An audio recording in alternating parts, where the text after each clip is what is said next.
Nova Lima é o pulmão da região metropolitana de Belo Horizonte e responsável pelo abastecimento de água de grande parte dela. Apesar dessa não ser uma informação nova, o assunto não sai de pauta, já que diante de tamanha importância é preciso acompanhar e fiscalizar o trabalho do poder público para manter a saúde ambiental do nosso município. Para conversar sobre esse assunto, recebo os ambientalistas Marcelo Barbosa e Rony Bernardes para discutir sobre os desafios de Nova Lima em relação à sua agenda ambiental. Um tema que cai muito bem na semana em que se comemora o Dia Mundial do Meio Ambiente. Boa noite, Rony. Boa noite, Marcelo. Vamos iniciar nosso debate com você, Rony. Qual é, na sua opinião, o principal desafio de Nova Lima em relação à sua agenda ambiental? Eu considero que realmente o principal desafio é a sustentabilidade mesmo, né? Essa compatibilização do desenvolvimento econômico com a preservação, né, de toda essa riqueza, né? Nova Lima tem esse privilégio, né, de possuir, né, um manancial enorme, né, de águas e uma cobertura vegetal ainda, né, bastante relevante, né, se comparando com os outros municípios da região metropolitana. E é uma cidade que vai crescendo, né? Então você tem toda essa dificuldade, né? Recebendo a pressão, né, da Zona Sul de Belo Horizonte, especialmente, né? Que vai, né, trazendo, né, tentando trazer os seus moradores para cá, né? E o custo disso, né, os impactos, né? Acho que essa é a grande questão que nós temos nesse momento. Para você, Marcelo. Olha, Fred, eu acredito que o maior desafio dessa cidade, desse município, concordo com o Rony, é sem dúvida nenhuma a sustentabilidade.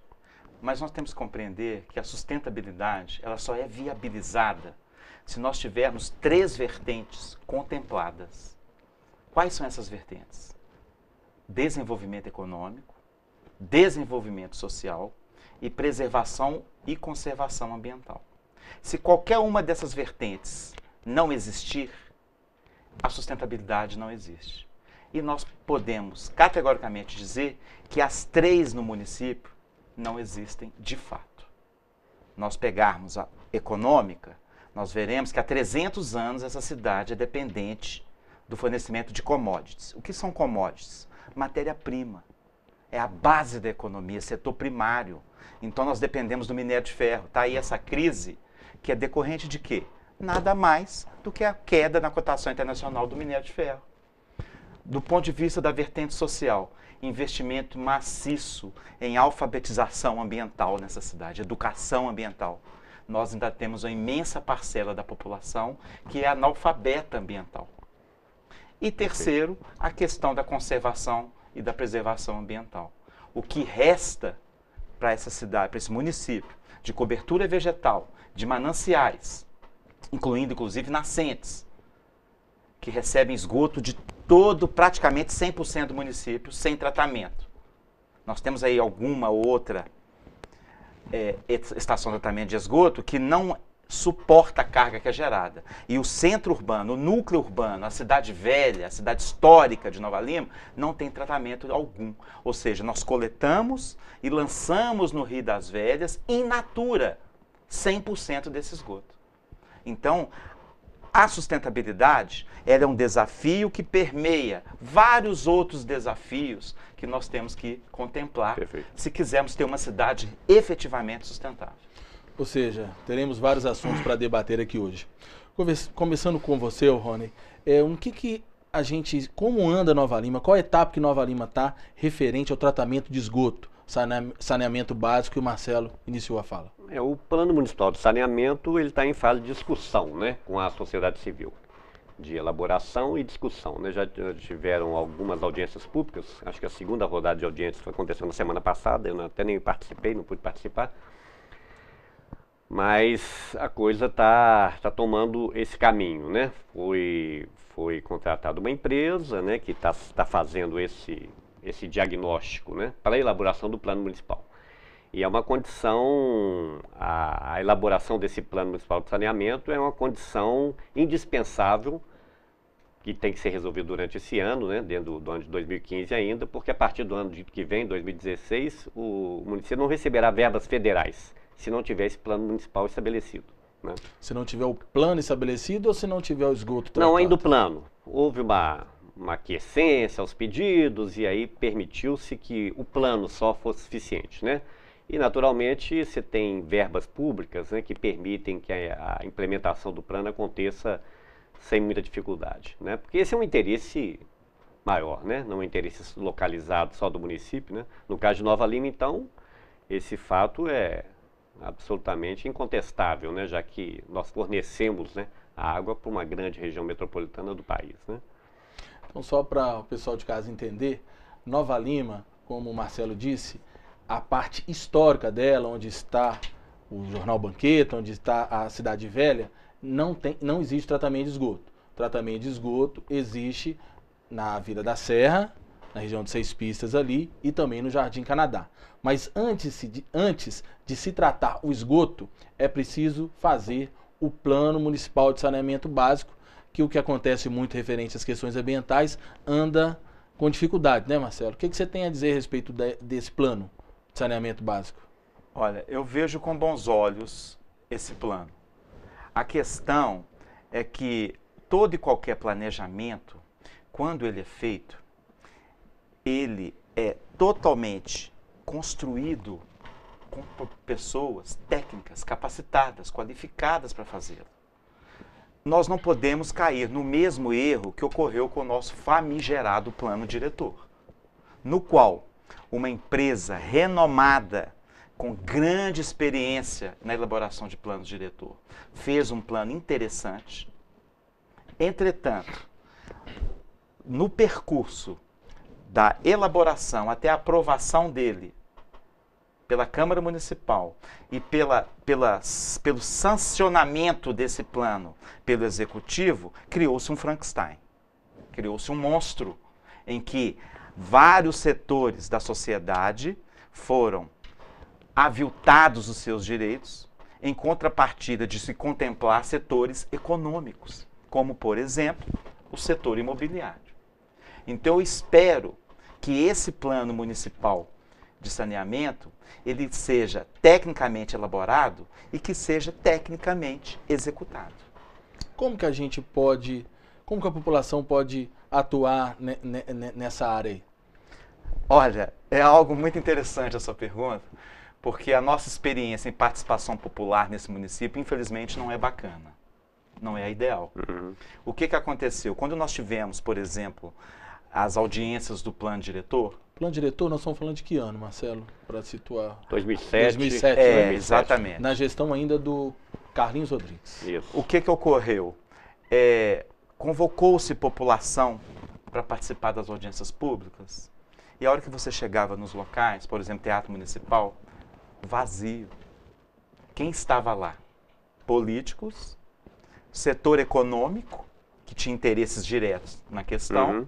e um ou outro ambientalista. Qual foi a falha? Na minha opinião, na minha modesta opinião, você, ao convocar a população para participar de uma audiência pública, você tem que capacitá-la. Perfeito. Você tem que prepará-la, porque o cidadão mais simples, ele não entende que aquilo ali vai afetar o dia a dia dele, o cotidiano dele, que aquilo é importante para a vida dele, dos filhos e dos netos dele, que é a cidade que se quer, a cidade que se deseja ter. E aí as pessoas ficam inibidas até de participar, em função acha que aquilo não é uma questão ligada a ele. E todo cidadão tem o direito de participar. Você participa muito dos conselhos, né? Sim, eu estive durante um bom tempo no CODEMA, né? Participei um pouco no Conselho de Turismo também, mas eu verifico essa falha, né? E normalmente a coisa acontece em função do tempo exíguo para a execução. Você tem todo uma coisa pensada, né? O plano diretor, por exemplo, ele ficou anos, né? O Vitor Penido começou os estudos do plano diretor, né? Joani, né? Professor Joani professor e o Radamés, né? Radamés. Que eram pessoas também maravilhosas, fizeram um bom diagnóstico e tudo mais, né? Aí a coisa ficou engavetada, voltou, aí o Carlinhos assumiu e nem começou a tocar. Mas quando começa exatamente o fato acontecer, né, no caso do plano, né, e agora o plano de saneamento é a mesma coisa, né, o SOS Nova Lima, né, do qual eu participo também, a gente ficou batendo nessa tecla desde 2013 que nós estamos falando de plano municipal de saneamento. Falando, gente, nós vamos perder verba daqui uns dias e tal. Naturalmente, nós estamos sentindo o efeito, né, claro, da falta de saneamento, né. Agora, domingo, tivemos uma festividade lá no Parque do Rego dos Carrapatos, né, e aquela coisa assim, né, a gente fica constrangido, né, de fazer uma festividade no lugar que... Tem um esgoto lá que cheira mal, né, então assim, realmente é um negócio constrangedor. Mas, de qualquer forma, teve esse evento lá, né, aconteceu esse evento, né, e a gente falando dessa história, da necessidade de saneamento. E aí, na última hora, você faz uma licitação e tal, e contrata, porque tem que ser esse ano. E aí, sendo esse ano, não vai ter a oportunidade, nós não teremos a oportunidade de fazer as oficinas. O Marcelo está falando o que é. Você tem que fazer oficinas prévias, né? Nós fizemos assim na época do SOS com as oficinas da revisão do plano diretor, que é um projeto, né, um desejo antigo. Aliás, o SOS foi criado para isso, né, para fazer a revisão do plano diretor, né? Porque senão você fica apagando incêndio, né, o tempo todo, né? Você fica, vamos apagar ali, tá surgindo outra coisa. Vira uma gincana, né? Exatamente, né? E a gente, na verdade, quer estabelecer uma coisa e querer que essa coisa seja cumprida, né? Estabelecer uma legislação e essa legislação e torcer, né, e fazer esforço para que ela seja cumprida. E é o que está acontecendo. Então não teve tempo de fazer as oficinas, né? E paralelamente, por exemplo, no caso do plano de saneamento, até uma crítica que a gente faz, né, assim, que existe aí uma obra que vai ser executada ali na região ali do IP, na região do Ouro Velho, né, que seria uma ET, né, na região do Zé de Almeida, e a gente não teve notícia dela. A gente não teve notícia dela, né, dessa obra, se ela vai contemplar exatamente tudo o que precisa ser contemplado naquele caso, né. E para nossa surpresa, né, e aí eu queria tocar nesse aspecto da transparência, né, que eu acho que a sustentabilidade passa antes de mais nada pela transparência, né, pela clareza dos atos, né. A coisa tem que ser dita, né, tem que ser colocada na mesa, né, não precisa esconder nada, né. Quem não deve não teme, né, não é isso? E aí a gente vê um caso que é um exemplo típico, né, das ações em Nova Lima, né, que a gente critica muito, no sentido assim, de criticar para ver se essa coisa sofre alteração, construtivamente. Né? Construtivamente. Então a gente tem ali, nós tivemos agora, todos os cidadãos de Nova Lima conviveram com isso, né? A MG30 fechada, ali na região ali do Ouro Velho, né? Ali do Ponto Verde, que todo mundo conhece, fecharam uma pista para a construção de alguma coisa que ninguém sabia o que era.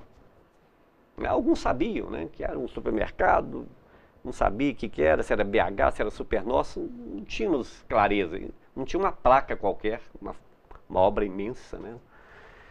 Então ficou aquela coisa, quer dizer, um absurdo isso, um absurdo, a falta de transparência, escondendo o quê? O que será que está escondendo? Não aparece uma placa com o responsável técnico de uma obra daquele porte, a CEMIG mexendo toda hora, tirando poste de lugar, né? Interditando e tal. E aí depois, nós como ambientalistas, né, ainda assim, sofremos mais, né? Ainda tem a questão da mobilidade ali, que já é complicada. Nós, moradores do Jardim Experimental, já começamos a sentir o peso daquela saída do BH no mercado ali. A gente já percebeu que a coisa pode trazer alguns problemas para o nosso deslocamento ali, colocar em risco assim, no nosso trânsito naquele lugar. Mas a questão do saneamento, né? Então, de repente, começam a abrir umas canaletas, também na MG30, dirigindo para o mesmo local onde jogam o esgoto, né? O Botanique, né? Aquele famoso de prédio, Botanique, né? ao lado do Ponto Verde. Exatamente. E o Ponto Verde, o próprio né? shopping. Voltando, quer dizer, contaminando um curso de água maravilhoso, né? Que brota logo acima, né? Que passa ali pelo IP. Quer dizer, é uma tristeza a gente conviver com isso, né? E aí tiveram várias manifestações, né? De várias pessoas, né? Eu vi pessoas passando por ali, tirando fotos, né? Um outro jornal noticiou. Quer dizer, nós estamos no momento da elaboração do plano municipal de saneamento. Quer dizer, como é que você consegue conviver com um fato desse quando você está fazendo, né, uma gestão do plano municipal de saneamento e essa coisa não é contemplada? Aí realmente a gente né? Então, a transparência é um quesito que a gente tem que realmente estar muito atento, e é onde o executivo de Nova Lima peca muito, e aí também o legislativo, né, de também não fazer essa cobrança naturalmente, né, de exigir que isso esteja bem claro, né? Falta transparência, Marcelo? Eu diria que as ações são opacas. Ou seja, passa para a população aquilo que tem interesse que seja divulgado. Aquilo que realmente é a essência não é colocado. Eu acredito, por exemplo, você citou o parque onde teve o evento domingo. Com todo respeito ao nosso telespectador, eu chamo o local de parque cocológico.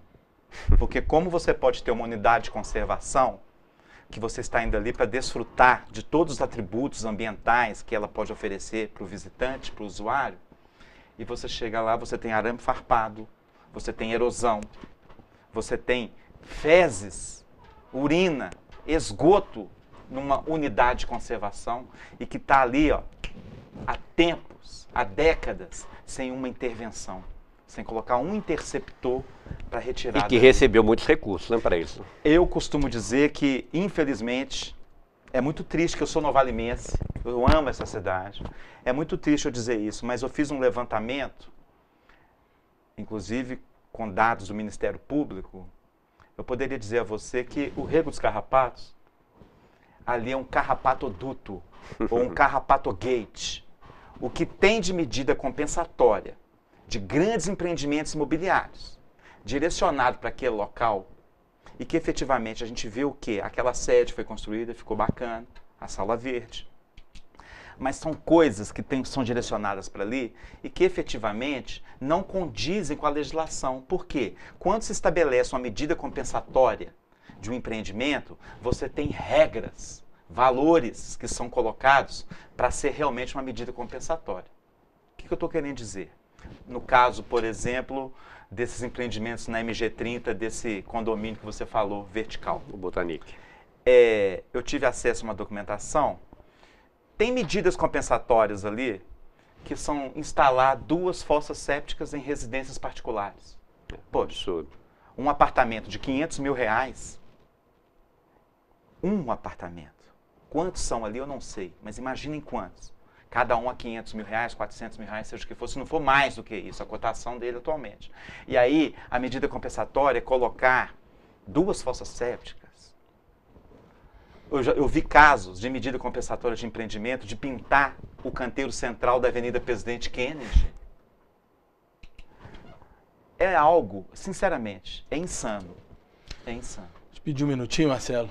Nós vamos para o nosso break comercial, que nós vamos explicar para o telespectador um pouco do que é as medidas compensatórias, que realmente a população vai ficar estarrecida, como nós estamos referente às medidas que não são, além de serem aberrações, elas também não são cumpridas. Exatamente. Um minuto só, daqui a pouquinho a gente volta.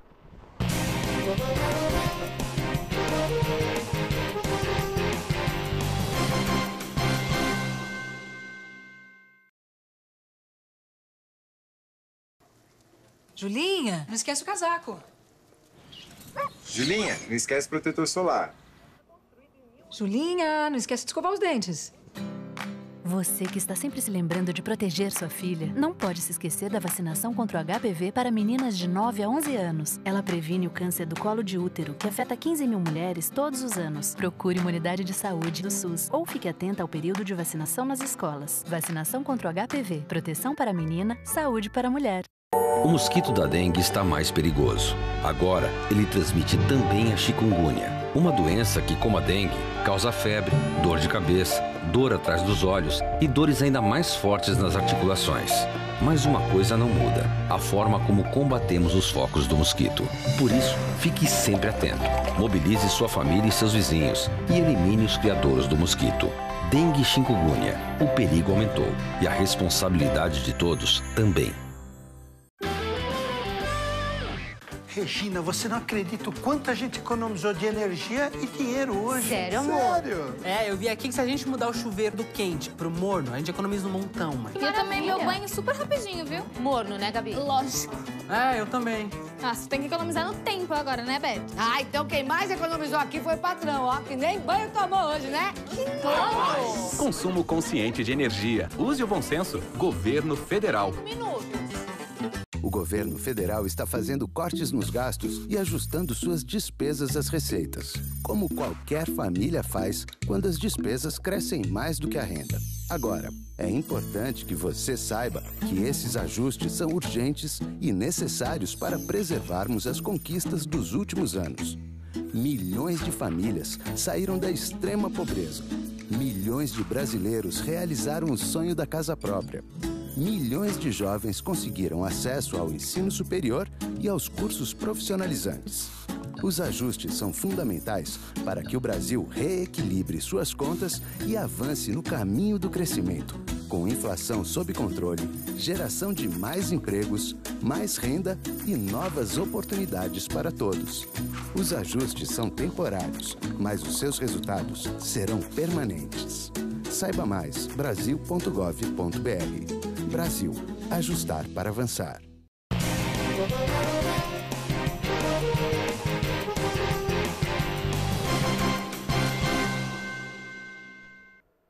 Estamos de volta com o Banquete em Foco, que hoje discute a questão ambiental de Nova Lima.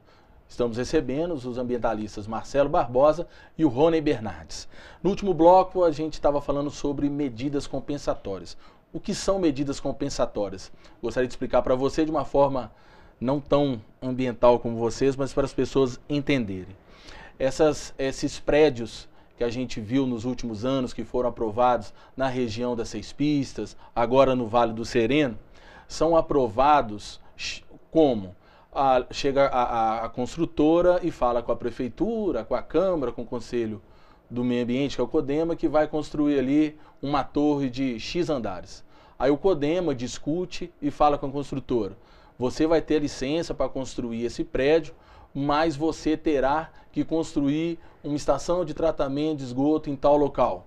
Você vai ter que construir a passarela, conforme aconteceu com Rossi Botanique, que até hoje não construiu a passarela, que seria na região dos Cristais, agora está indo para o Vale dos Cristais, e nem uma estação de tratamento de esgoto para tratar o esgoto dela e também do Ponto Verde, que está ao lado do Rossi Botanique.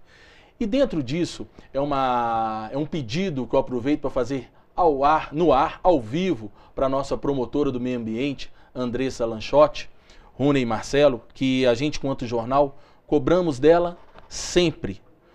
Andressa, deixa o jornal ajudar a você a cobrar das empresas as medidas que não foram cumpridas.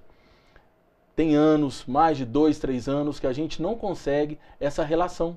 Poderia, dentro daquilo que você falou muito bem, Rony, que é a questão da transparência. Claro. Divulgar-se para todo mundo saber, para o vereador saber, para o prefeito saber, para a comunidade saber. Essa é a lista das empresas que acordaram de fazer medidas compensatórias e não foram feitas. É difícil isso, Rony? Não, isso é uma coisa mais simples e impossível, né? Na verdade, se tivéssemos uma secretaria executiva do CODEMA funcionando e também com transparência, né? Essa coisa estaria listada. Você acessaria no portal de Nova Lima. Coisa muito básica, né? Eu vou além, viu? Eu acho que essa sugestão é muito pertinente, mas eu colocaria também os TACs, os termos de ajustamento de condutas. Muitos já estão vencidos, não foram cumpridos, e poderia também listá-los. Ótimo. Para que toda a sociedade soubesse quem está inadimplente com a questão ambiental no nosso município. Eu vou até citar um caso interessante, que a gente está chegando, né, nessa época agora da época seca nossa, né? Graças a Deus tivemos umas chuvinhas aí em maio, parece que tem uma previsão de chuva para amanhã, em junho, né? Muito bom. Mas, de qualquer forma, a gente começa a conviver agora com aquele sinistro, né, que nos aflige muito, que são os incêndios florestais, né? E aí é sempre uma questão, né, e nós temos realmente uma deficiência, né, com relação ao atendimento por parte do Corpo de Bombeiros, né? E aí, naturalmente, como isso é uma deficiência já conhecida, né? A gente sabe da necessidade de um grupamento de Corpo de Bombeiros já na virada para a MG30 mesmo, né? Para atender as demandas que surgirem aqui, né? Na região de Nova Lima, Raposos, Rio Acima. E aí, uma das medidas compensatórias citadas na aprovação de prédios na região do Vale do Sereno, salvo engano, o da EPO, aquele bonitão lá, cujo apartamento custa 5 milhões de reais, né? Qual? Aquele redondo, em frente do lado... Em frente ao Serena Mall. Em frente ao Serena Mall, exatamente. Edifício São Sol duas e torres. edifício Terra. Sol e Terra. É tão baratinho lá o apartamento que o elevador. Existe um elevador para o carro. Que para no o andar. magnata tem seu carro estacionado dentro do seu apartamento. Exatamente. Bom, então, aí, como medida compensatória, uma delas, daqueles prédios, era exatamente a cessão de uma área, né, para a construção do prédio que vai abrigar a Corporação dos Bombeiros. E a outra medida seria, eu estou afirmando isso, eu lembro, mas assim, na verdade não posso afirmar categoricamente. Mas isso exatamente, faça até esse desafio. Põe na mesa essa informação, né? Vamos colocar, mostrar aqui, ó, são aqui essas aqui, as medidas que foram aprovadas. E a outra seria a construção da própria sede para os bombeiros, né? Aí a gente vem mais um ano, quer dizer, o prédio já está lá, né? O primeiro deles está bem encaminhado, né? Não sei quando é que vai ser a inauguração dele, mas não deve demorar muito. E com relação aos bombeiros, eu não vi nenhuma medida até agora. Bruno, eu estou surpreso porque essa ponderação do Corpo de Bombeiros, todo mundo pede ela. E eu te garanto que 90% dos vereadores não tem essa informação. Pois é. Por isso que eu vou, se você me permitir, discordar de você quando fala que poderia ter uma secretaria executiva do CODEMA. Eu acho que isso tem que ser obrigação do Ministério Público. Até porque o Ministério Público tem no seu quadro de funcionários altamente qualificados. Então, Andressa, passa isso. Olha que coisa importante. Fundamental, fundamental. E ninguém cobra, ninguém sabe. E essa é uma delas, né? Olha, eu vejo que o passivo ambiental que nós temos é tão grande que nós podemos fazer vários programas aqui abordando esse tema. O que eu acredito é que nós temos que elencar prioridades. Quais são as prioridades ambientais para esse município? O que nós temos que atacar primeiramente, cumprir efetivamente, fazer com que seja feito? Senão, nós vamos ficar redigindo acordos, convênios, que efetivamente não saem do papel. É isso que nós temos na nossa cidade. Nós temos uma cultura, digamos assim, inglesa no município, que tem um dito popular aqui na nossa cidade que diz assim, é só para inglês ver. Eu acredito que talvez vá muito nessa seara, né? Pois não? Não, pode comentar. Eu ia comentar do ano passado, estou vendo o Jornal Banqueiro aqui do ano passado, né, que a gente teve uma grande comemoração, né, por os monumentos naturais, né? Perfeito. Bom você ter colocado esse tema na mesa. Já que a palavra está com você, Marcelo, o município criou 4 monumentos naturais. Isso foi motivo de grande festa. Nem foi ano passado, não, foi ano retrasado. Verdade, ano retrasado. Ano retrasado. Verdade. Foi comemorado, tiveram vários eventos. Como que anda esses monumentos? Que tem até outro nome, né? Você gosta de chamar de... É uma unidade de conservação. Unidade de conservação. Modalidade de unidade de conservação. Explica melhor só como que é isso, né? Isso. Bom, o que eu posso dizer para vocês de uma forma bem didática é que nós temos espaços ambientalmente para serem preservados como instrumento da Política Nacional do Meio Ambiente. Dentre esses instrumentos tem a criação desses espaços, que recebeu o nome de unidades de conservação. E que essas unidades de conservação, para efetivamente existirem, elas necessitam ser cadastradas no SNUC, que é o Sistema Nacional do Meio Ambiente. Desculpe, Sistema Nacional de Unidades de Conservação. Esse SNUC, um dos quesitos fundamentais para que uma área seja unidade de conservação é que ela tenha plano de manejo. O plano de manejo, para que o telespectador entenda, é como será manejada a questão ambiental dentro daquele espaço. Então você vai decidir onde é a área de pesquisa, onde é a área fechada, onde é a área propícia para visitação pública. No caso específico dessas 4 unidades que foram comemoradas e foi muito pertinente essa criação, que é o Morro do Pires, Serra do Souza. Serra do Souza, Morro do o Elefante. Morro do Elefante, tem uma na região... E a Serra da Calçada. E a Serra da Calçada, que é fantástica também.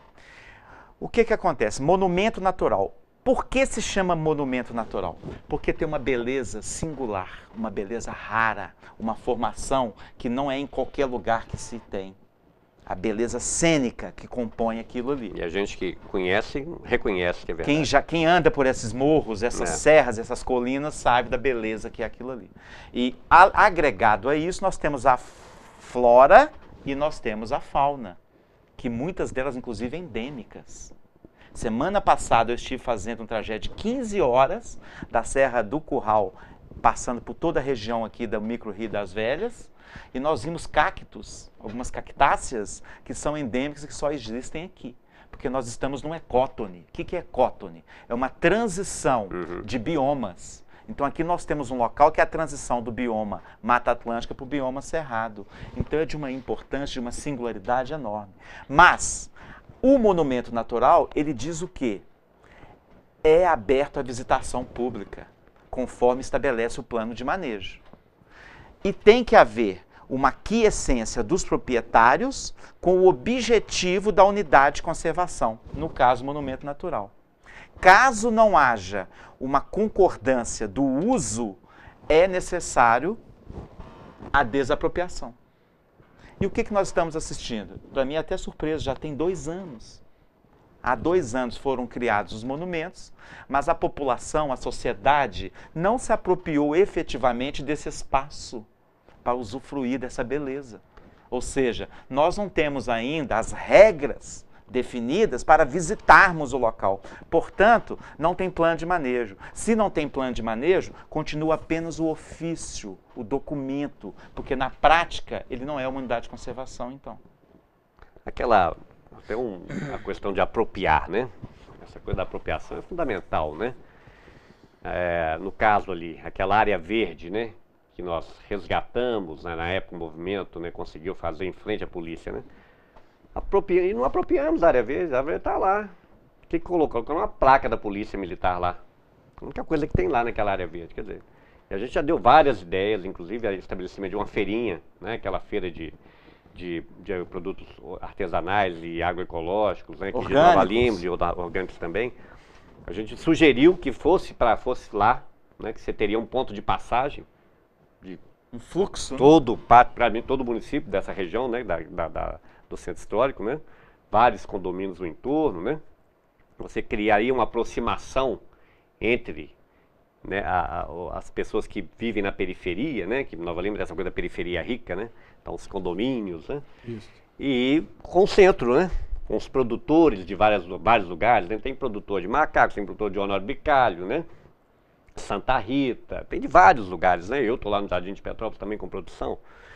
Então você teria essa possibilidade, né, de estar fazendo essa interlocução. Que nós não apropriamos de uma área que a gente resgatou com muito custo.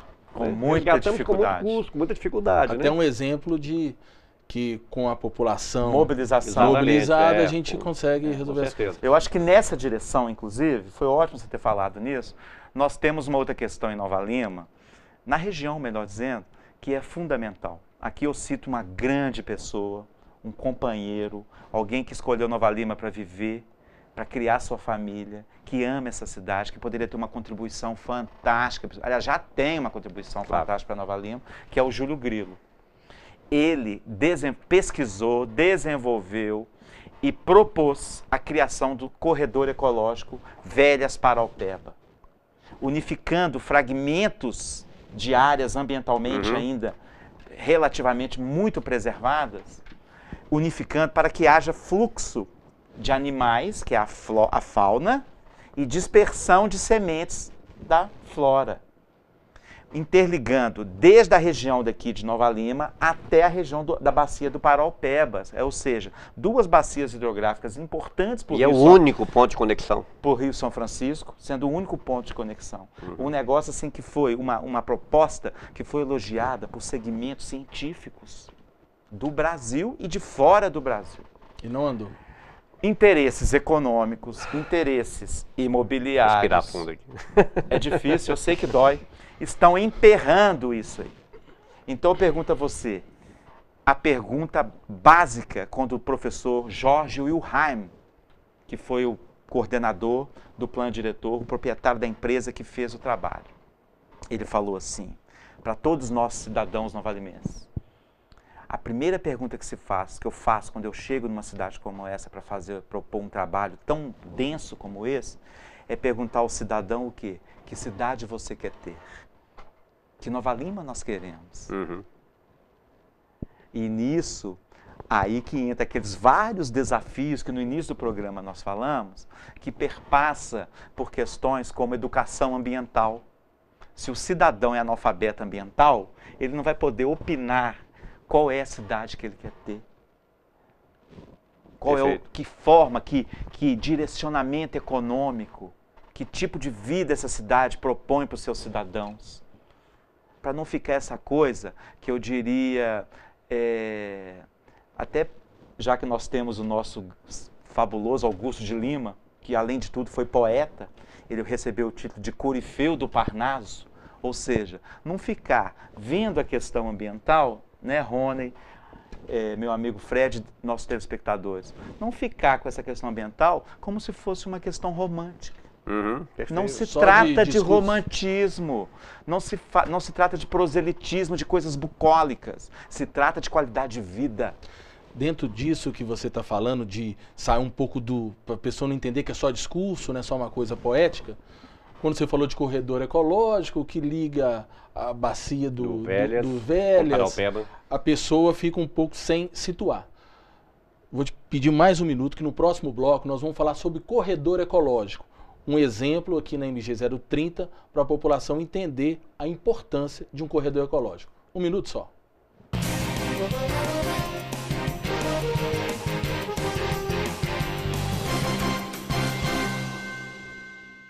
O governo federal está fazendo cortes nos gastos e ajustando suas despesas às receitas, como qualquer família faz quando as despesas crescem mais do que a renda.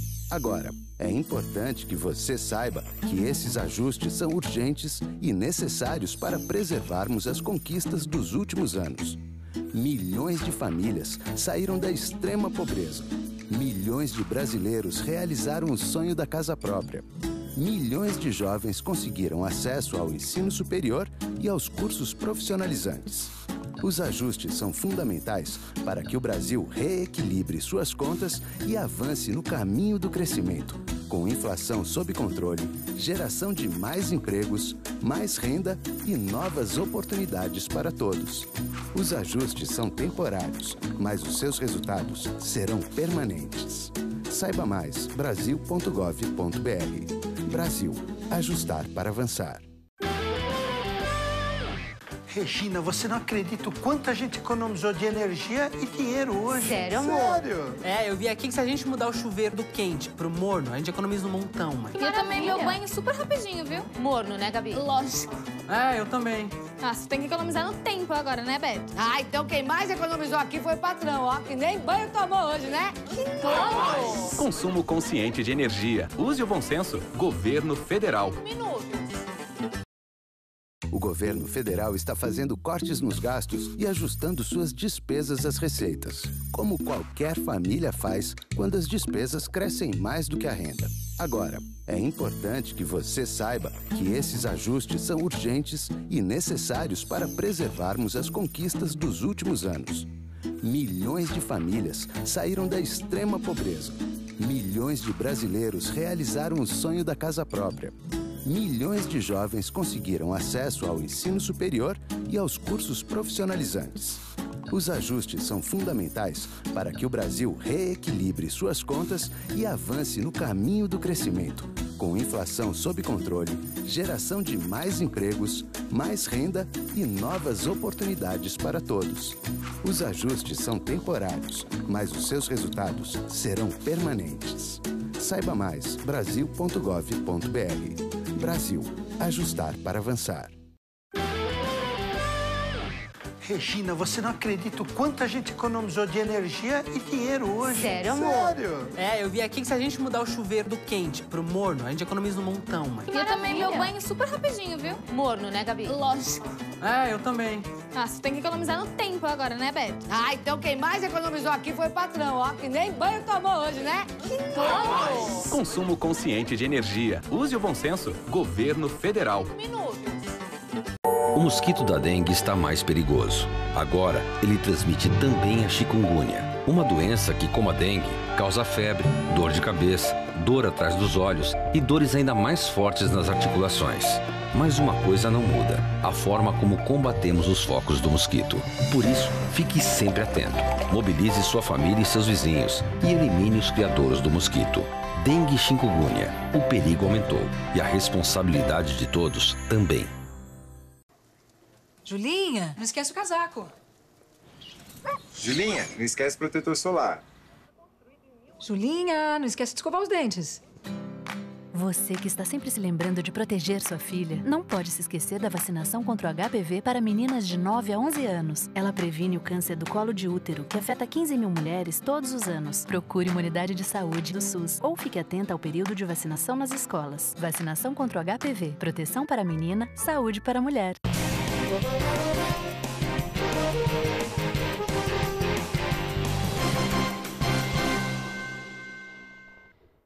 Voltamos para o nosso terceiro bloco do Banquete em Foco, que está discutindo a questão agenda ambiental de Nova Lima. Nós encerramos o bloco falando de um corredor ecológico.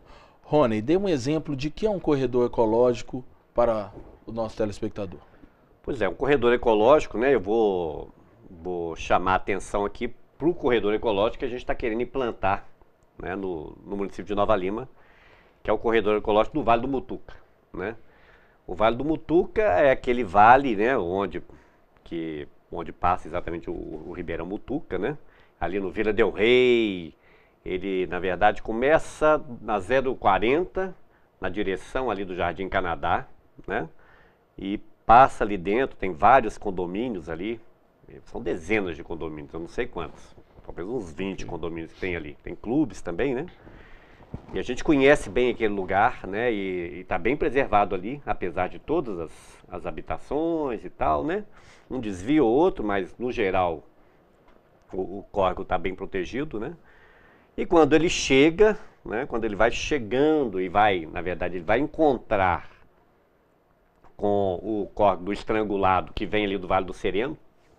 Ele vem do Vale do Sereno ali, né? Então você tem aquela formação vegetal, a mata ciliar, né, que protege ali as nascentes, né, os bordadores de água, né, que tem no curso do rio.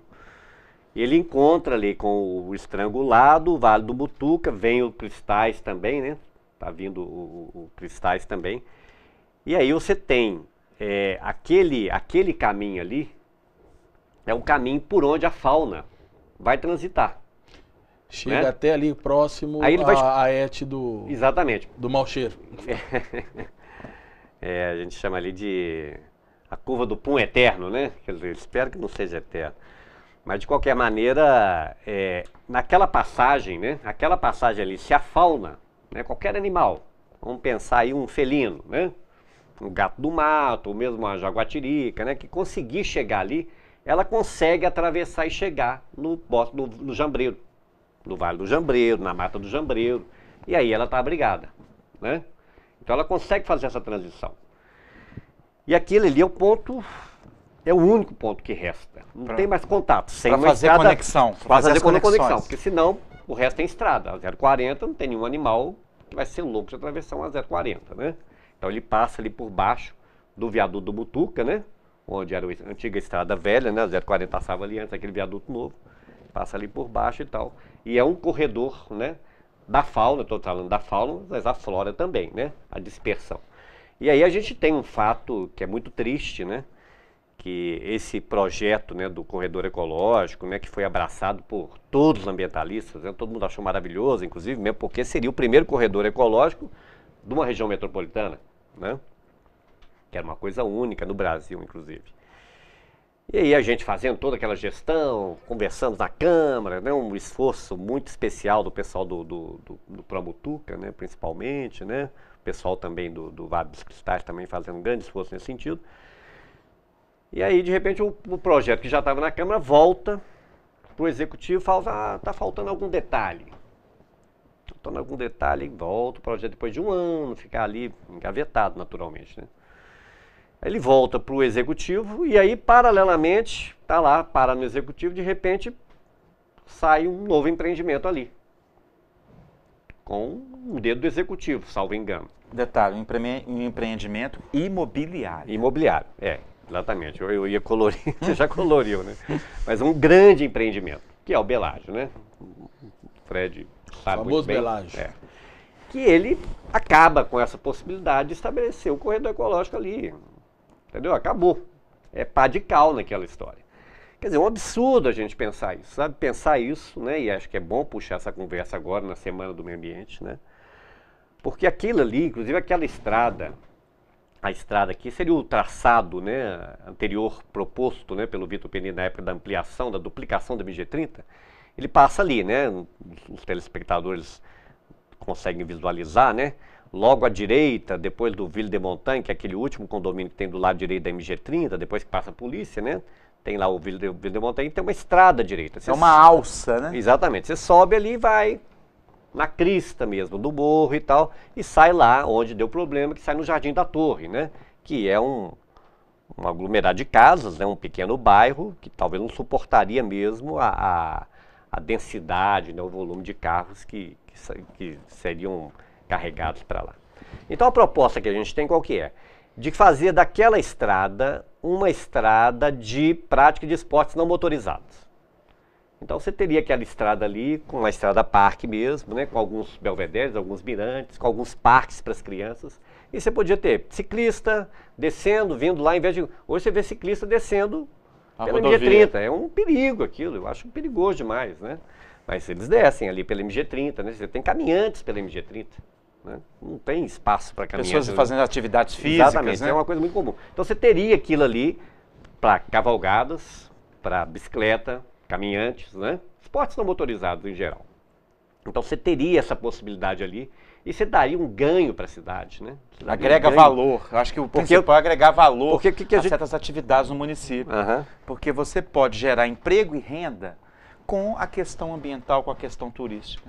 Porque o que fizeram, por exemplo, quando venderam aquela maravilha no Vila da Serra, né? Quando venderam aqueles prédios todos, né? As pessoas que compraram, né?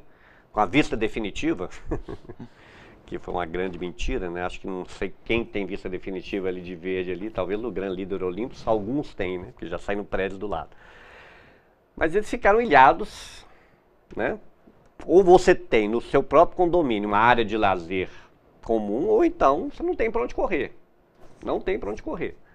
E aí seria uma grande alternativa, né? Porque é uma multidão, né? São centenas de empreendimentos ali, né? Naquela região do Vila da Serra, vários moradores. Ontem mesmo, foi ontem, né? Foi domingo. Foi domingo, foi ontem, teve o movimento lá, uma rua do lazer, no local que seria uma praça.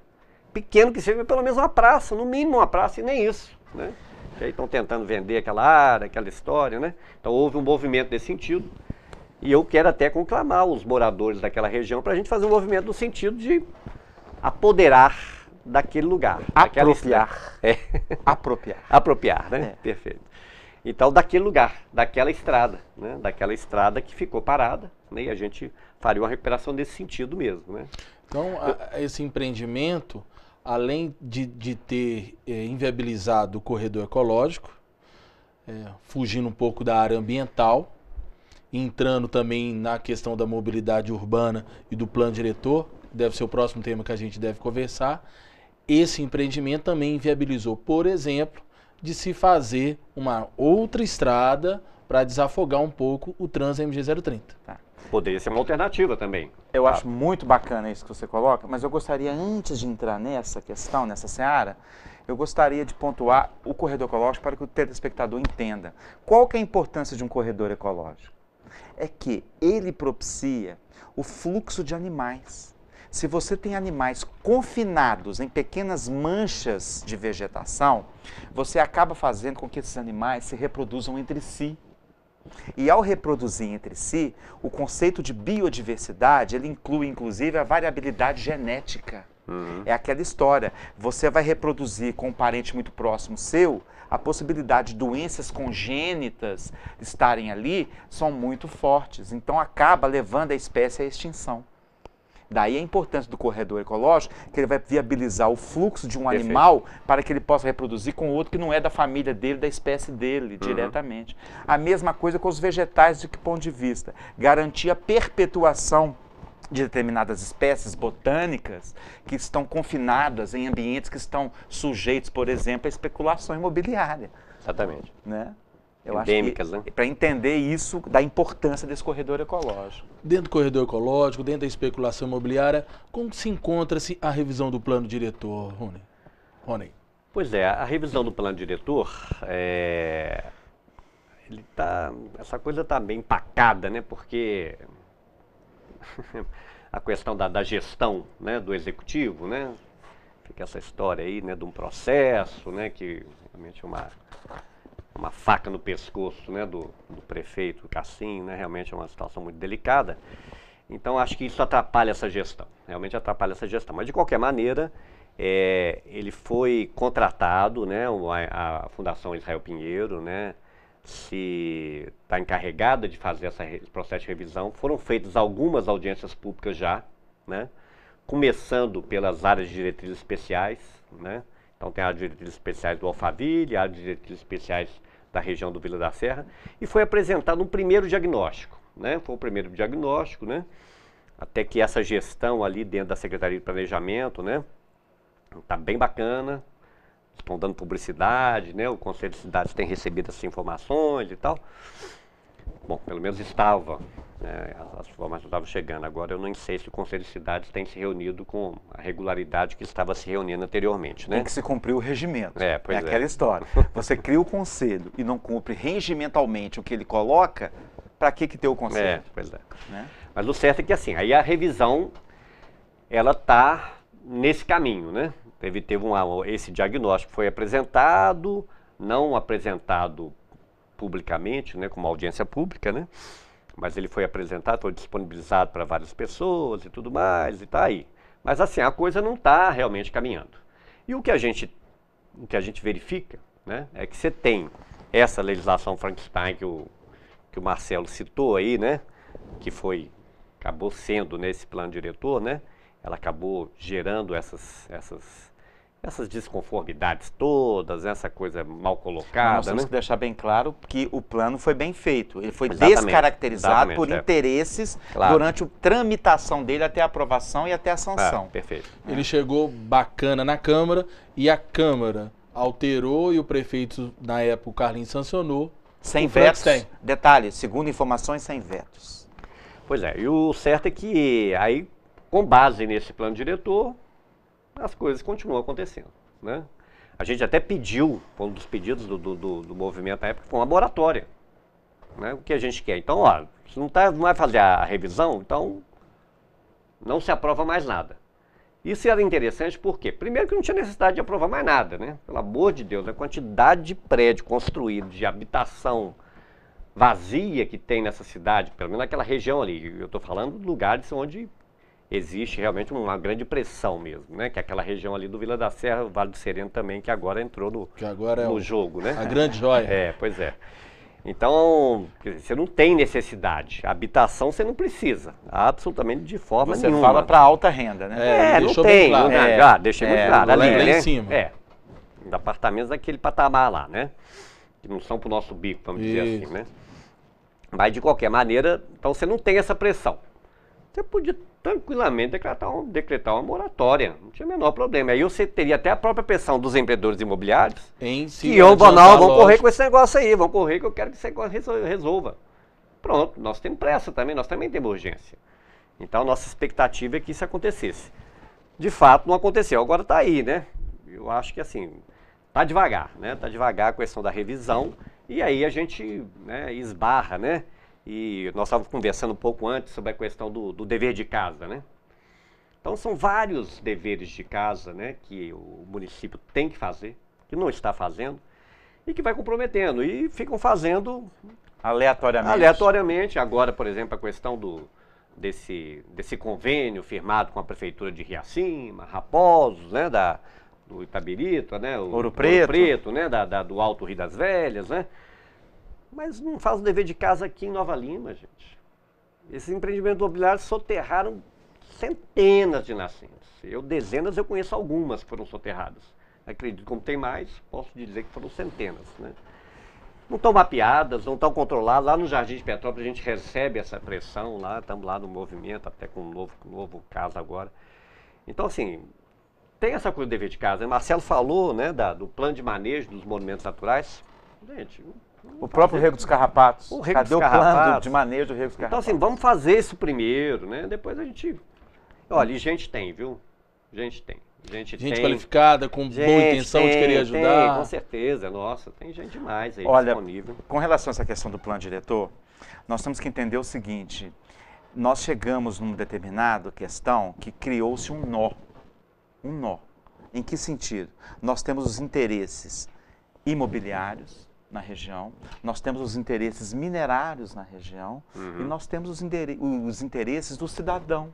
Sociais, né? Os interesses sociais, ou seja, existe um déficit habitacional no município.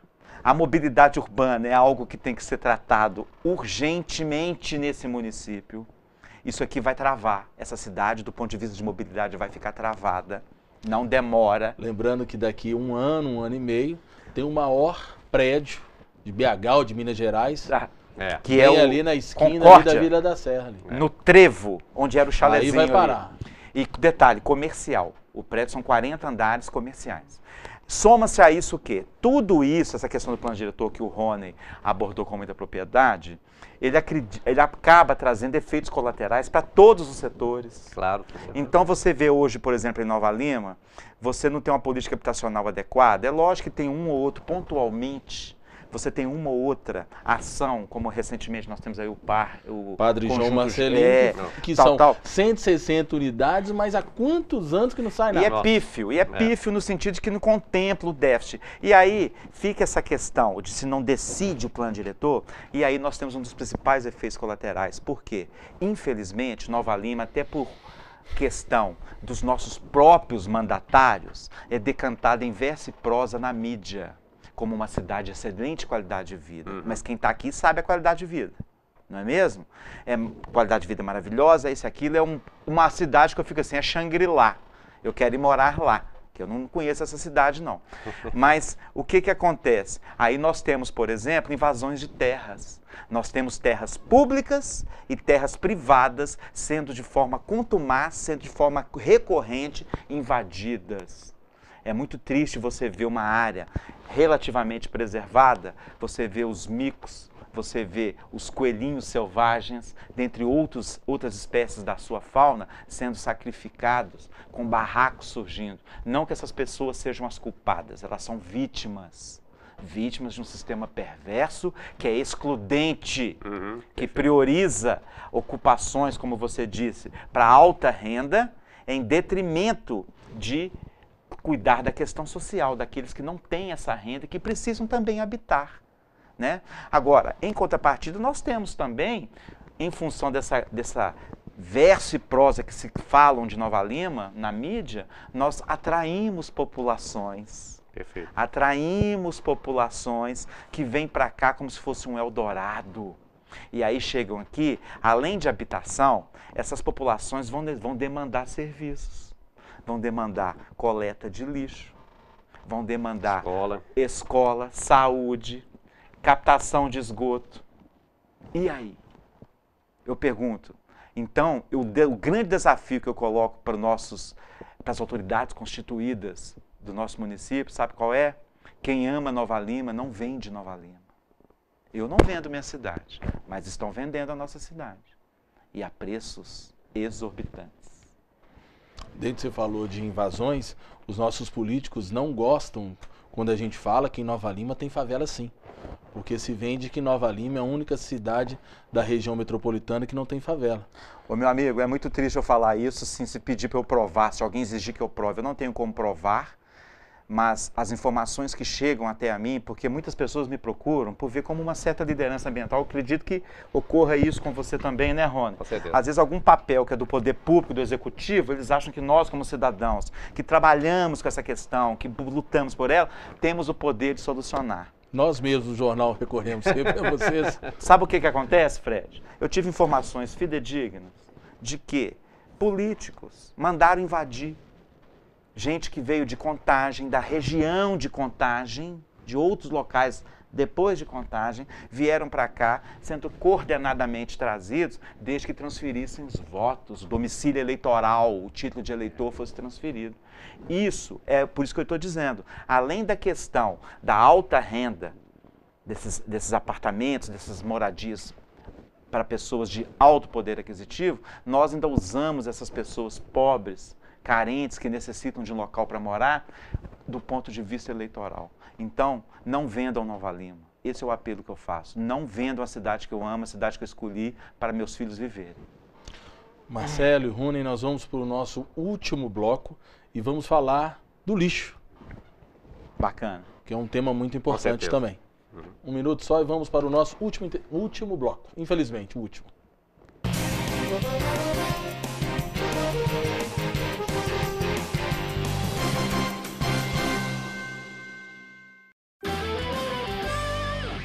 Regina, você não acredita o quanto a gente economizou de energia e dinheiro hoje. Sério, amor? Sério? É, eu vi aqui que se a gente mudar o chuveiro do quente pro morno, a gente economiza um montão, mãe. E eu também, meu banho super rapidinho, viu? Morno, né, Gabi? Lógico. É, eu também. Ah, você tem que economizar no tempo agora, né, Beto? Ah, então quem mais economizou aqui foi o patrão, ó. Que nem banho tomou hoje, né? Consumo consciente de energia. Use o bom senso. Governo Federal. Minutos. Julinha, não esquece o casaco. Julinha, não esquece o protetor solar. Julinha, não esquece de escovar os dentes. Você que está sempre se lembrando de proteger sua filha, não pode se esquecer da vacinação contra o HPV para meninas de 9 a 11 anos. Ela previne o câncer do colo de útero, que afeta 15 mil mulheres todos os anos. Procure uma unidade de saúde do SUS ou fique atenta ao período de vacinação nas escolas. Vacinação contra o HPV, proteção para a menina, saúde para a mulher. O mosquito da dengue está mais perigoso. Agora, ele transmite também a chikungunya, uma doença que, como a dengue, causa febre, dor de cabeça, dor atrás dos olhos e dores ainda mais fortes nas articulações. Mas uma coisa não muda: a forma como combatemos os focos do mosquito. Por isso, fique sempre atento. Mobilize sua família e seus vizinhos e elimine os criadouros do mosquito. Dengue e chikungunya. O perigo aumentou e a responsabilidade de todos também. O governo federal está fazendo cortes nos gastos e ajustando suas despesas às receitas, como qualquer família faz quando as despesas crescem mais do que a renda. Agora, é importante que você saiba que esses ajustes são urgentes e necessários para preservarmos as conquistas dos últimos anos. Milhões de famílias saíram da extrema pobreza. Milhões de brasileiros realizaram o sonho da casa própria. Milhões de jovens conseguiram acesso ao ensino superior e aos cursos profissionalizantes. Os ajustes são fundamentais para que o Brasil reequilibre suas contas e avance no caminho do crescimento, com inflação sob controle, geração de mais empregos, mais renda e novas oportunidades para todos. Os ajustes são temporários, mas os seus resultados serão permanentes. Saiba mais, brasil.gov.br. Brasil. Ajustar para avançar.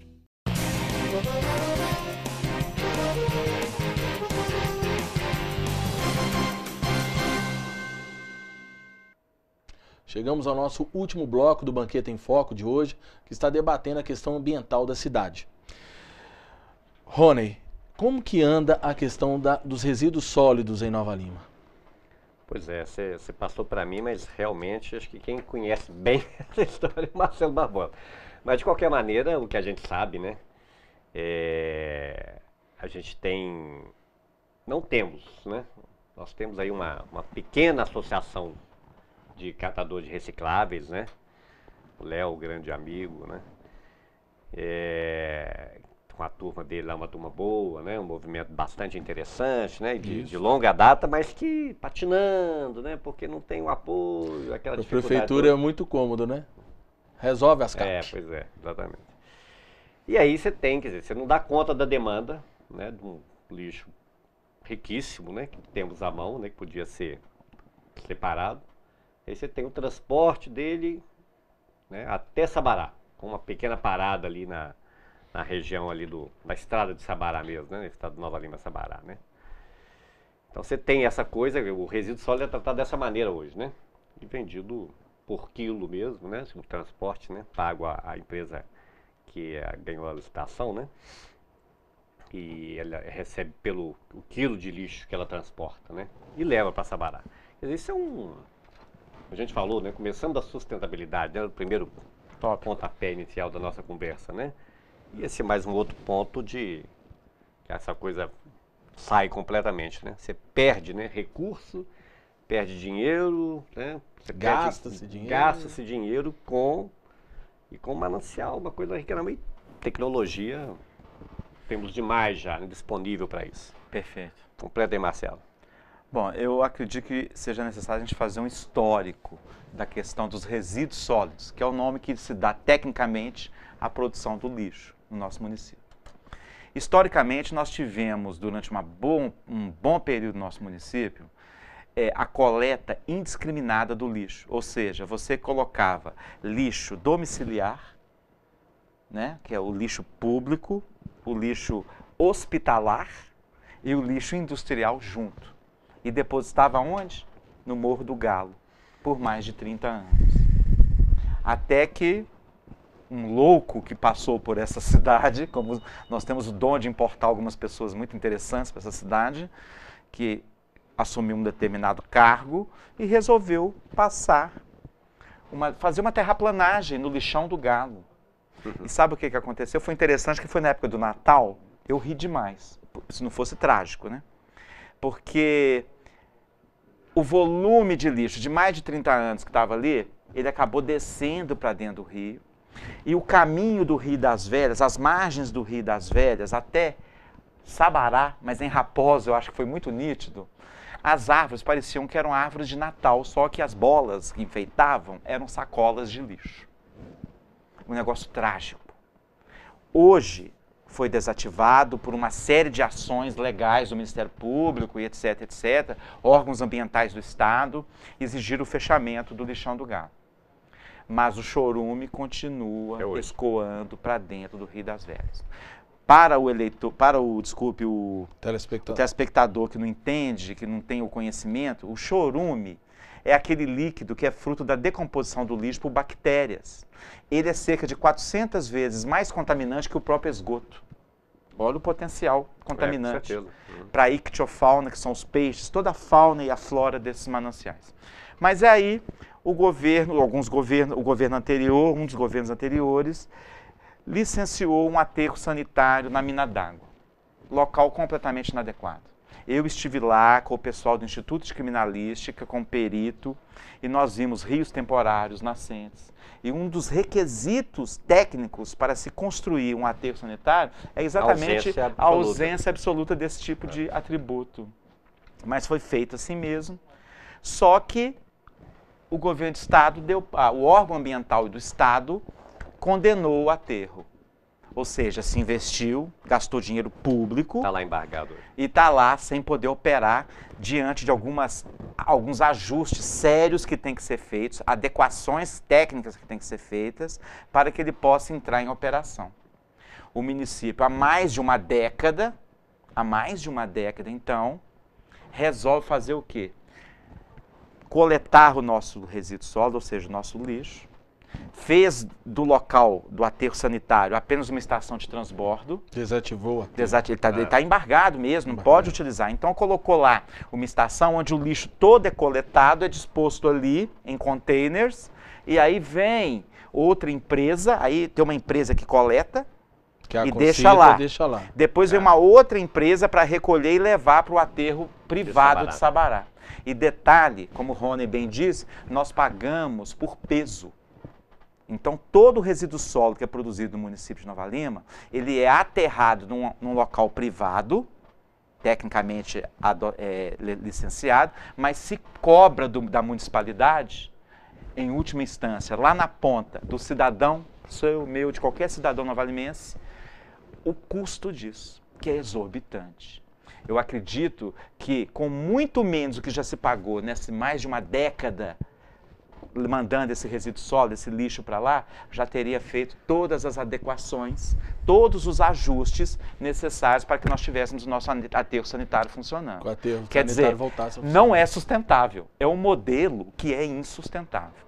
Agora, nós abordamos só nisso, só nessa vertente, mas nós temos que entender também que a população que é analfabeta ambiental poderia ter um trabalho de educação ambiental com ela para entender que ela também é corresponsável. Nós somos corresponsáveis. Em que sentido? Já está provado cientificamente que tem como você atuar nessa questão do lixo, o cidadão comum, a partir da teoria dos 3 R's, que é reduzir, reutilizar e reciclar. Então a população precisa entender que ela também tem que ter um hábito de gerar menos lixo. Ela pode fazer isso. Ela tem como fazer isso. Eu cito, por exemplo, Londres, Inglaterra. Na Inglaterra, você vai ao supermercado, a pessoa vai comprar uma pasta de dente, ela leva o tubo. A embalagem fica lá. Sabe por quê? Na Inglaterra, até tantos quilos por semana o governo recolhe. A partir de certa pesagem, de certo volume, é pago o excedente. Então ninguém quer levar embalagem para casa, lixo para casa, que ele busca não gerar. Então reduzir o volume de lixo, de resíduo que você gera, é fundamental. Segundo é você reutilizar esse material de alguma forma. Eu faço coleta seletiva na minha casa. Até te ofereci outro dia, né? O material que eu tenho lá estocado, que é embalagens Tetra Pak, longa vida.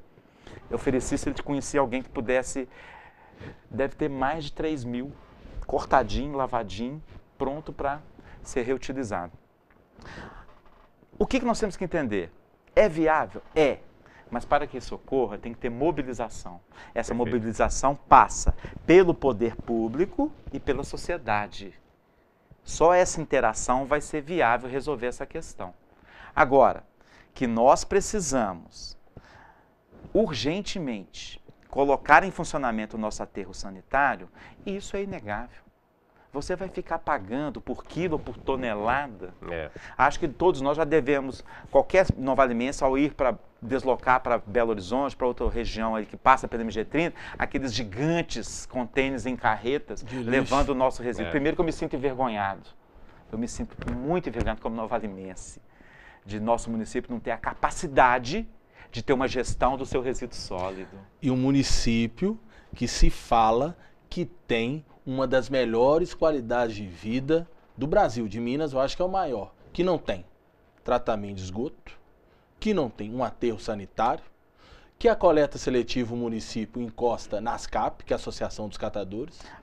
Qualidade de vida, será que o governo, os vereadores, os nossos políticos têm coragem de falar que nós temos a melhor qualidade de vida? Olha, eu esqueci dessa questão da coleta seletiva. O pessoal das CAPES são pessoas abnegadas, são verdadeiros heróis. Com certeza. Porque eles fazem um trabalho muito bacana para a limitação que eles possuem.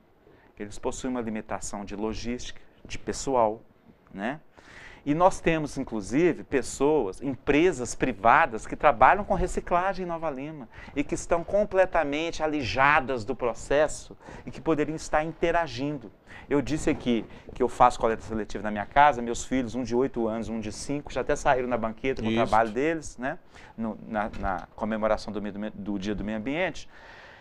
O meu lixo, o meu resíduo sólido que eu separo, eu vendo ele. E eu consigo uma renda mínima por esse lixo que eu deposito mensalmente para os meus filhos. Faço uma poupança para eles estudarem.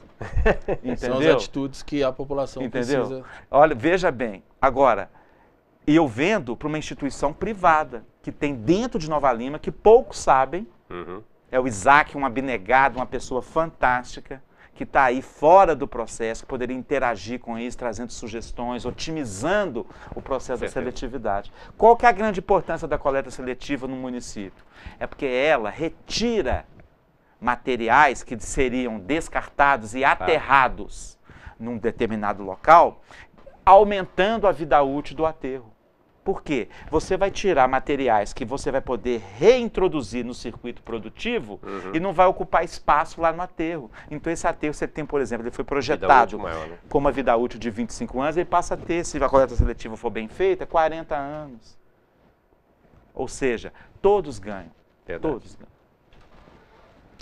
No momento que a gente se discute a questão ambiental da cidade, vocês dois deram exemplos de que tem que haver o planejamento, mas deu exemplos também de ações que podem ser feitas imediatas. Perfeito. Já.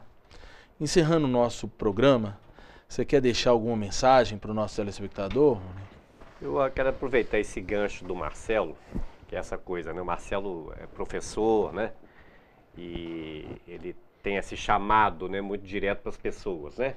Preocupado com a educação. Porque a educação é o que vai transformar a nossa vida, a vida da nossa cidade, do nosso bairro, né? A vida do país e do planeta, né? E aquela máxima dos amigos da Terra, né? Pense em nível global, haja a nível local, né? Eu acho que é isso. Acho que a gente tem que assumir essa responsabilidade nossa enquanto cidadão, né? A gente falou aqui, né?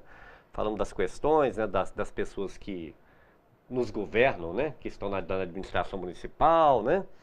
A gente tem aí, né, críticas ao trabalho que tem sido desenvolvido em todas as áreas, tudo bem, mas assim, a gente não pode se eximir de fazer a nossa parte, né? Nós temos a obrigação de cumprir a nossa parte, cumprir com a parte que nos cabe nesse processo, né? Para poder, então, exigir com a autoridade que o poder público, né, o poder legislativo, cumpra o papel dele.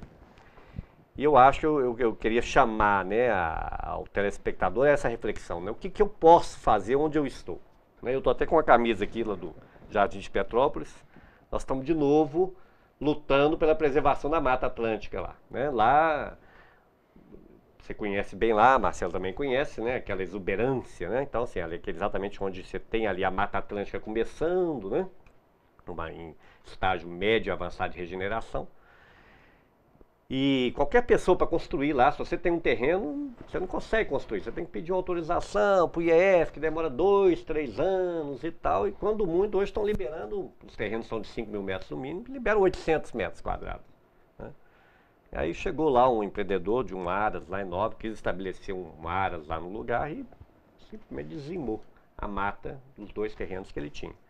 E a gente se rebelou contra isso, né? Porque nós estamos zelando por aquele lugar. A gente é o nosso quintal, né? Tem um colega que diz bem, não, o meu quintal não é a minha propriedade, o meu quintal é tudo aqui. O bairro todo é o meu quintal. Então eu estou atento ao meu quintal. O quintal é o planeta. Pois é, exatamente. Agora, se você pensar assim, nas pessoas que foram colocadas em determinados lugares, é o lugar que você cuida, né? Então, acho que eu queria fazer esse chamado mesmo ao telespectador, né? Para pensar e gastar um tempo com isso, porque tem que fazer esse investimento de tempo, né? Não tem jeito, você tem que dar manutenção na sua coisa. Então, assim, é a coleta seletiva. Nós, por exemplo, né, lá em casa também, a gente faz coleta seletiva e levamos para a ASCAP. Vários vizinhos fazem isso também. É um trabalho, é trabalhoso. Você tem que separar, deixar lá, juntar e tal. Depois, durante uma semana, você junta, põe no carro e leva para lá. Não é muito mais prático você jogar ali na lixeira, né? Mas acho que chamar a atenção para isso, sabe? Essa coisa da utilização, né? Hoje com essa crise da água, né, que a gente está com ela, assim, pensar, né, que medidas a gente pode tomar para reduzir, né, esse volume de água, lutar pela preservação, né, assumir a preservação da sua rua, do seu bairro, né? Então acho que essa coisa eu queria chamar o telespectador para essa reflexão, para saber assim, o que eu posso contribuir então? A cidade é nossa, a cidade é minha, então tá, então eu vou dar minha contribuição. Perfeito. E você, Marcelo, qual mensagem você gostaria de deixar para o nosso telespectador? Olha, eu tento ser muito justo em todas as minhas condutas, em todas as minhas ações. Eu acho que cabe aqui uma moção de aplauso para o prefeito de Nova Lima, o atual prefeito, com essa questão lá de fechos. Foi bacana mesmo. Eu acho que foi uma atitude nobre, uma atitude que mostra que ele está sensível e que se ele tiver, eu vou até usar um termo aqui que talvez as pessoas não entendam, mas se ele se conseguir desvencilhar de bajuladores, talvez ele nunca mais seja esquecido pelos ambientalistas desse município e da região. Por exemplo, o nosso corredor ecológico, proposto pelo Júlio Grilo, a comunidade científica aplaudiu de pé. Vamos viabilizá-lo. A questão da crise hídrica, não é o seu banho, lógico que tem que ter o consumo consciente, claro, mas não é o nosso banho que é o vilão, como se tem colocado na mídia. Perfeito. Se você pegar, por exemplo, a principal atividade mineradora do município, a principal atividade econômica do município, que é a mineração, e ela escoa o seu minério, grande parte dele, por meio de mineroduto, os dados técnicos mostram que um mineroduto, ele utiliza 2.760 metros cúbicos de água por hora. É metros cúbicos. Para você colocar em litros, você aumenta 3 zeros. Então, são 2.760.000 litros de água que vão para a região portuária, levando o minério extraído aqui das nossas Minas Gerais, notadamente do nosso município de Nova Lima, e não retorna. Nós estamos também exportando água. Vamos fazer essa reflexão. Que cidade nós queremos? O cidadão pode contribuir, o mandatário pode contribuir, o Ministério Público tem um trabalho fantástico, uma contribuição fantástica para garantir os direitos, tanto da sociedade quanto do setor produtivo. Coadunar todos esses interesses é o grande desafio em busca da sustentabilidade. E aí cabe a nós, cidadãos, de qualquer forma, exigir que o município caminhe em direção à sustentabilidade. Porque o modelo que está aí vai nos levar à extinção. Não só a extinção física, não, a extinção da nossa dignidade, da nossa esperança. E isso nós não podemos, de forma alguma, permitir que qualquer interesse econômico o faça. É isso que eu deixo para os meus conterrâneos de Nova Lima. Marcelo, Rony, foi um prazer recebê-los aqui. Prazer todo meu. Acho que essa discussão, os nossos vereadores, os nossos secretários deveriam escutar para tomar as atitudes que a gente espera e também espera da nossa população. Obrigado pela presença. O Banquete em Foco de hoje fica por aqui. Na próxima semana, um novo assunto, novos debatedores. Fique agora com a reprise da solenidade de entrega do título de cidadão honorário, ocorrida na última quinta-feira na Câmara de Vereadores. Obrigado e até a próxima.